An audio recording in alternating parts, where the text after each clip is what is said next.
ಮೋಡದ ಮರೆಯನ್ನ ಸೇರಿಕೊಂಡು ಅವನಿಗೆ ಅಪ್ಪಳಿಸುವಂತಹ ಸೆಳೆಯಲಿನಂದು ನನ್ನ ಶರಕ್ಕೆ ಪ್ರತ್ಯುತ್ತರವೋ ಎಂಬಂತೆಗೆ ಪ್ರಕಟಗೊಂಡಂತಹ ನೀನು ನಿಶಿತವಾದಂತಹ ನುಡಿಗಳೆನ್ನುವ ಶರಾವಳಿಯಿಂದ ನನ್ನನ್ನು ಪ್ರಹರಿಸುವುದಕ್ಕೆ ಮುಂದಾಗುತ್ತಾ ಇದ್ದೆ. ಸತ್ಯ.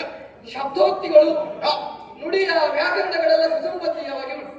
ಆದ್ರೆ ಈ ವಿಚಾರ ಸೂಕ್ತಿ ನನಗೆ ಹೇಳುವಂತದ್ದಲ್ಲ. ಬಡಮಾನವ ಪತಿ ಕೇಳು.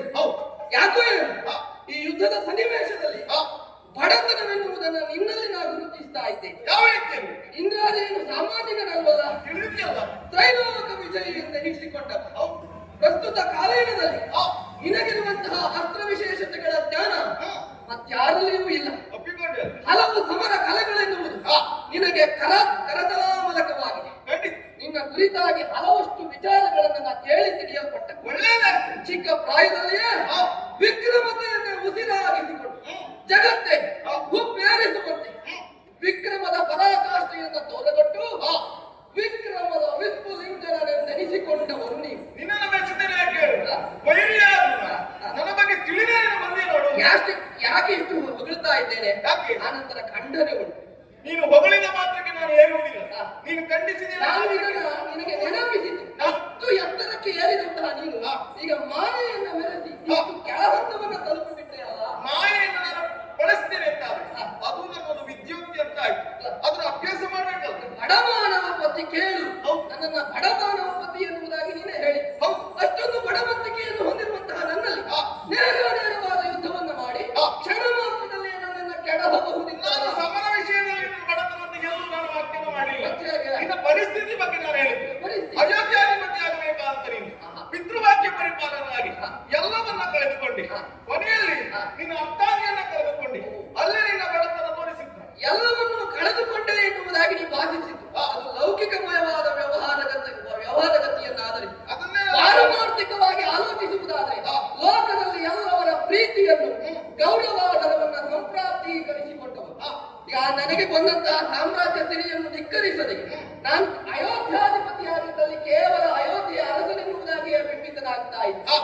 ತ್ಯಾಗದೋಷಾದಿಗಳನ್ನು ಉಸಿರಾಗಿಸಿಕೊಂಡು ನಾ ನುಡಿಗೆಯನ್ನುಟ್ಟು ಪಿತೃವಾಕ್ಯದ ಪರಿಪಾಲನಾ ದುರಂಧರನಾಗಿ ವನಾಭಿಮುಖವಾಗಿ ಸಾಗಿ ಬಂದ ಕಾರಣದಿಂದಲೇ ಒಂದರ್ಥದಲ್ಲಿ ಎಲ್ಲವರ ಬಾಯಲು ರಾಮ ಎಷ್ಟು ರಾಮ ಏನು ಎಂದು ತಿಳಿದಿದ್ದಾರೆ. ವಾಲಿಯ ಉದ್ಧಾರವನ್ನು ಮಾಡಿದೆಯಂತೆ, ಕೆಲವರಿಗೆ ಮೋಕ್ಷವನ್ನು ಕೊಟ್ಟಿದೆಯಂತೆ, ಕೆಲವರ ಸ್ನೇಹ ಸಂಪರ್ಕವನ್ನು ಬೆಳೆಸಿದೆಯಂತೆ. ನೀನು ವ್ಯಾವಹಾರಿಕವಾಗಿಯೂ ನೀನು ಚಾಣಾಕ್ಷ ಎನ್ನುವುದರಲ್ಲಿ ಸಂದೇಹವೇ. ಸೂರ್ಯವಂಶಾನುಕ್ರಮದ ಗುಣವಿಶೇಷತೆ ಏನು ಬಲ್ಲಯ? ತಮ್ಮ ಒಳಿತಿಗಿಂತಲೂ ಬೇರೆಯವರ ಒಳ್ಳೆತಿನ ಕುರಿತಾಗಿ ಹೆಚ್ಚಿನ ಆಶೋತ್ತರವನ್ನು ಸದಾಶಯವನ್ನ ಇರಿಸಿಕೊಂಡವು ಎಲ್ಲವನ್ನು ನಾ ಕಳೆದುಕೊಂಡಿದ್ದಿರಬಹುದು. ಆದರೆ ಲೋಕ ಕಂಟಕನಾಗಿರುವಂತಹ ರಾವಣಾಸುರನನ್ನು ವಧಿಸುವಲ್ಲಿ ಇಂದು ನಾನು ಸಿಂಹೋಲ್ಲಂಘನೆಯನ್ನ ಮಾಡಿದ್ದೇನೆ. ಶರದಿಯನ್ನೇ ಉತ್ತರಿಸಿ ಇಲ್ಲಿಯವರೆಗೆ ಬಂದು ನಿಮ್ಮ ಸೇನೆಯನ್ನು ತತ್ತರಗೊಳಿಸಿದವನಿದ್ದೇನೆ. ಇದು ಅಂತಿಮ ಘಟ್ಟ. ಆ ಹಂತವಾಗಿ ನನಗೆ ತಪ್ತತೆ ಉಂಟು. ಇಷ್ಟೆಲ್ಲ ನೀ ಮಾಡಿದ್ದೇನು ಮಾಯೆಯನ್ನು ಆಧರಿಸಿ ನಿನ್ನ ಮಾಯೆಯಿಂದ ಭಂಗಿಸಿದ್ದೇನೆ. ಇಂದು ನೀನು ನಿನ್ನ ತಾಯಿಯ ಪತಿರನ್ನ ಸೇರಿದ್ರು ಕೂಡ ನನ್ನ ಸಜೀವ ಶರ ಎಂದೆಂದು ಕಡಿದ್ರೆ ಮಾಯೆ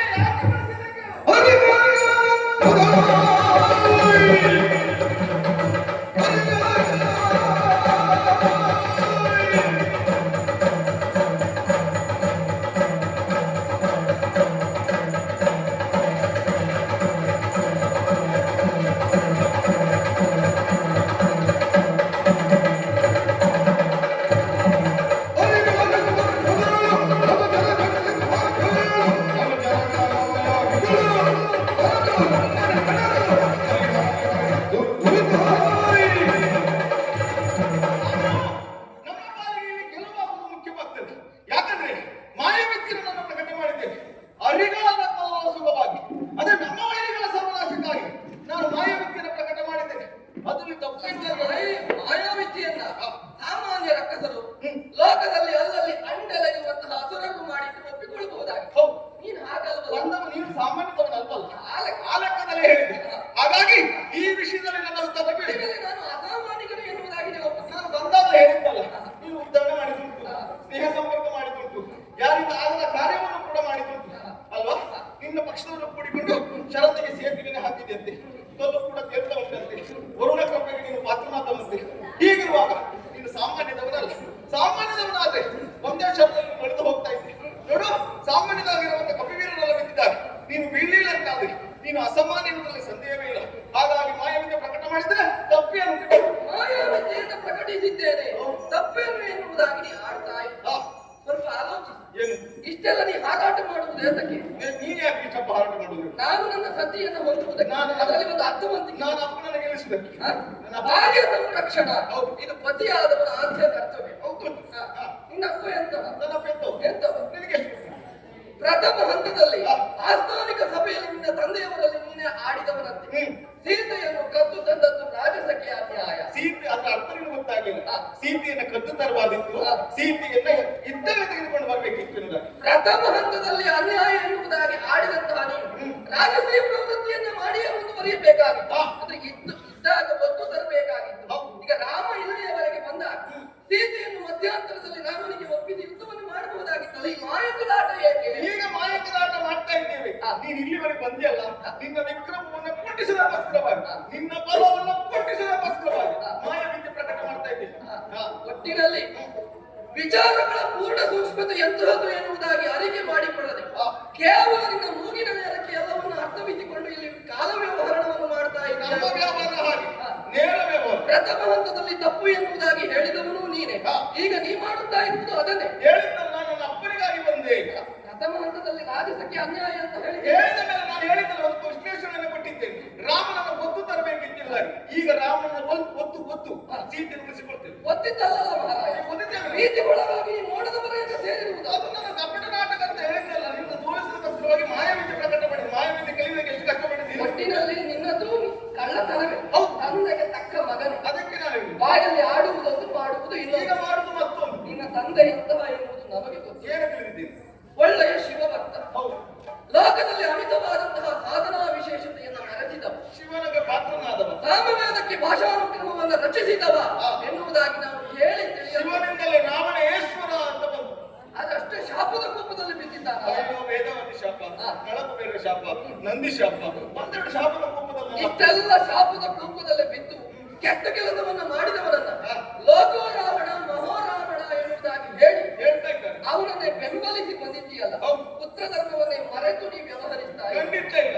ನಾನು ನನ್ನ ಧರ್ಮಕ್ಕೆ ತಂದೆಗೆ ಅನುಗುಣವಾಗಿ, ತಂದೆಗೆ ಸಹಾಯಕನಾಗಿ ಪುತ್ರ ಧರ್ಮದ ಪ್ರಕಾರ ನಡೀತಾ ಇದ್ದೇನೆ. ತಂದೆಯಾದ ತಪ್ಪನ್ನು ಎಸಗಿದ್ದೆಯಾಗಿದ್ದಲ್ಲ, ಇದು ತಪ್ಪು, ಇದು ಮಾಡುವುದು ಹನುಮತ ಬೆಲೆ ಎನ್ನುವುದಾಗಿ ದಿಟ್ಟತನದಿಂದ ನುಡಿಗಳನ್ನು ಆಡಲೇಬೇಕಾಗ್ತದೆ. ಖಂಡಿತ ಇಲ್ಲ. ಸರಿಯಾಗಿದ್ದಾಗ ಮಾತ್ರ ನನ್ನ ಅವರಿಗೆ ಬೆಂಬಲಿಸಬೇಕು. ಅಪ್ಪ ಎಲ್ಲೂ ತಪ್ಪೇ ಮಾಡಲಿಲ್ಲ. ಸ್ಥಿತಿಯನ್ನು ಕದ್ದು ತಂದಿದ್ದು ಬಲನಾರಿಯನ್ನು ಅಪಹರಿಸಿದ್ದು ಅದು ತಪ್ಪೇ ಅಲ್ಲ. ಬೇಕಂತ ಯುದ್ಧ ಕಟ್ಕೊಂಡು ಬಂದ. ಬೇಕಂತ ಇತ್ತು ಅಂತ ತೆಗೆದುಕೊಂಡು ಬಂದ. ಹೌದು. ಬೇಕಂತ ಇತ್ತು. ಆದ್ರೆ ಸದ್ಯದ ಪರಿಸ್ಥಿತಿಯಲ್ಲಿ ಲಂಕಾ ನಗರಿಯ ಪರಿಸ್ಥಿತಿ ಎಂತಾಯ್ತು? ಏನಾಯ್ತು? ಇದುವರೆಗೂ ಇತಿಹಾಸಾನುಕ್ರಮದಲ್ಲಿ ಲಂಕಾ ಪಟ್ಟಣಕ್ಕೆ ದಾಳಿಯಾಗಿರುವಂತಹ ಉಲ್ಲೇಖ ಉಂಟು? ಇಲ್ಲ. ದಾಳಿಯಾಗಿರುವುದಷ್ಟೇ ಅಲ್ಲ, ಲಕ್ಷ ಲಕ್ಷೋಪ ಅಕ್ಷೋಹಿಣಿ ಸಂಖ್ಯಾನುಗತಿಯಲ್ಲಿ ನಿಮ್ಮ ರಾಕ್ಷಸೀಯ ಸೇನೆ ಎನ್ನುವುದು ನಾಶವಾಗಿ ಇಷ್ಟೆಲ್ಲ ನಷ್ಟವನ್ನು ಕಂಡು ನಿನ್ನ ಅಪ್ಪ ಮಾಡಿರುವುದು ಇಷ್ಟಪ್ರದ ಎನ್ನುವುದಾಗಿ ಹೇಳ್ತಾ ಇದ್ದೇವೆ. ನಮ್ಮ ಭಕ್ತರವರು, ಅವರಿಗೆ ಬೇಕಾದಷ್ಟು ವ್ಯವಸ್ಥೆ ನಾವು ಮಾಡ್ತೇವೆ. ದೇಶಭಕ್ತರ ಈಗ ನೀನು ಬಂದಿಯಲ್ಲ, ನಿಮ್ಮ ಕಪಿವೀರರೆಲ್ಲ ಮುಂಚೆ ಹೋಗಿದ್ದಾರೆ. ಇದಕ್ಕೆಲ್ಲ ಯಾರು ಮನೆ? ಯಾರು? ನಿಮ್ಮ ಕಪಿವೀರರು ಎಲ್ಲವರು ಎತ್ತಿದ್ದಾರಲ್ಲ, ರಾಮ ಸುನಾಮವನ್ನೇ ಉಚ್ಚರಿಸ್ತಾ ಇದ್ದಾರೆ. ಹಾಗಾದ್ರೆ ನಿನ್ನಲ್ಲಿ ಈಗ ಇಷ್ಟೆಲ್ಲ ನಷ್ಟ. ಅತಿಶಯ ಶಕ್ತಿ ಉಂಟು ಅಂತ ಆಯ್ತು. ಈಗ ನಷ್ಟ ವ್ಯವಹಾರ ಆಯ್ತು ಅಂತ ಮಾಡು. ಇದನ್ನು ಖರ್ಚು ವೆಚ್ಚವನ್ನು ವಹಿಸಿಕೊಳ್ಳುವ ಯಾರು? ನೀನು ಅಪ್ಪ ಅಲ್ಲ, ನೀನಲ್ಲ, ನಾನು ವಹಿಸಿಕೊಳ್ಳು. ಇದುವರೆಗೂ ನಮ್ಮ ವಾನರ ಸೇನೆಯಲ್ಲಿ ನಾಶ ಹೊಂದಿದವರ ಸಂಖ್ಯೆ ಅನ್ನೋದಕ್ಕೆ ಸಿಗುವುದಿಲ್ಲ. ಆಸುರಿ ಸಂದೋಹದಲ್ಲಿ ಎಷ್ಟು ಸಂಖ್ಯೆಯಲ್ಲಿ ನೋಡು, ಮರಣಿಸಿದವರು. ಯುದ್ಧ ಅಂತ ಹೇಳಿದ್ರೆ ಸಾವು ಮತ್ತು ಕೆಲವು ಇದು ಇದ್ದದ್ದೇ. ಆದ್ರೆ ಅಲ್ಲಿ ಸತ್ತವರೆಲ್ಲ ಯಾರು ಹೇಳು? ಸಹಾಯಕರಷ್ಟೇ. ಈ ಲಂಕಾಧಿಪತಿಗಳಿಂದ ಸಹಾಯ ಇಲ್ಲ. ನಾನು ನನ್ನ ಅಪ್ಪ ನಿನ್ನ ಗಟ್ಟಿದ್ದೇನೆ. ಅಪ್ಪ ಹೇಗೆ ಬಲ್ಲಯ್ಯ? ಹೇಗೆ? ನಿನ್ನ ಅಪ್ಪ ಬಾಯಲ್ಲಿ ಹೇಳುವುದು ವೇದ, ಹಾಕುವುದು ಕೊಕ್ಕೆಗೆ ಗಾಳ. ವೇದ ವೇದಾಂಗವನ್ನೇ ಹೇಳ್ತಾನೆ. ಅಂತಿಮವಾಗಿ ಮಾಡುವುದು ಕಟು ಪಾಪ ಕೈಂಕರ್ಯವಾಗಿರುವಂತಹ ಪರನಾರಿಯ ಅಪ್ಪ ಹಾಕಿದ ಕಾಲಕ್ಕೆ ನೀನು ಮನ್ನಿಸು.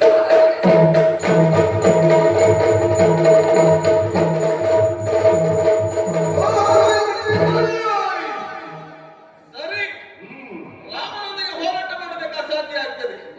ರಾಮನನ್ನ ದಾರಿ ಉರುಳಿಸಬೇಕಂತಾದ್ರೆ ರಾಮನ ಮನೋಬಲವನ್ನು ಉರುಳಿಸಬೇಕು.